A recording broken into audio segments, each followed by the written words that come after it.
एक बड़ी खबर आपको बता दें, अब अखिलेश यादव खुद जाएंगे संभल। प्रतिनिधि मंडल को रोके जाने से नाराज अखिलेश यादव, उन्होंने कर दिया बड़ा ऐलान, कहा कि मैं स्वयं भी संभल जाऊंगा।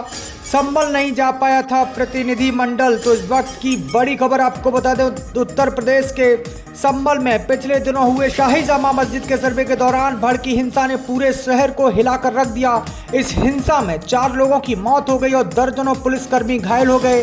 अब अखिलेश यादव ने इस पर नाराजगी जताते हुए कहा कि सरकार जानबूझकर लोकतांत्रिक प्रक्रियाओं में बाधा डाल रही है। अखिलेश यादव ने आरोप लगाया कि भारतीय जनता पार्टी की सरकार सपा के प्रयासों को कुंद करने की कोशिश कर रही है। प्रतिनिधि मंडल को उद्देश्य केवल पीड़ित और परेशान लोगों से मिलकर उनकी समस्याओं को सुनना और समाधान की दिशा में काम करना था। उन्होंने कहा कि सरकार ने न केवल प्रतिनिधि मंडल को रोका बल्कि इलाके में इंटरनेट की सेवाएं भी बंद कर दी, जिससे स्थिति की वास्तविक जानकारी नहीं मिल पा रही है।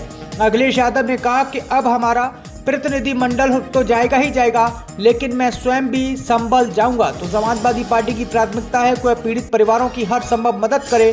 उन्होंने व्यवस्था पर सवाल उठाते हुए कहा कि प्रशासन पीड़ित परिवारों के साथ अन्याय कर रहा है और पुलिस द्वारा उन्हें धमकी दी जा रही है। तो आइए अब आपको सुनाते हैं क्या कुछ कहा अखिलेश यादव ने। देखिए, ये सरकार अपनी नाकामी छिपा रही है और चुनाव में जो वोट की लूट हुई थी, जिस तरीके से चुनाव को प्रशासन की ताकत से और वोट को डलवा करके अधिकारियों के माध्यम से जो चुनाव जीता, उस नाकामी को छिपाने के लिए इन्होंने दंगा कराया है।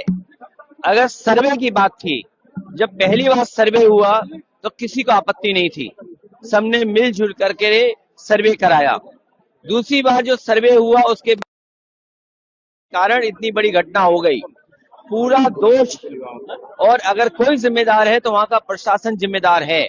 और अगर ये होर्डिंग, जुर्माना, उनके नाम जारी करना, तो कम से कम भारतीय जनता पार्टी को उनके भी नाम जारी करने चाहिए जो सर्वे के समय पर भारतीय जनता पार्टी के नारे लगाते हुए भारतीय जनता पार्टी के समर्थक सर्वे के समय गए थे।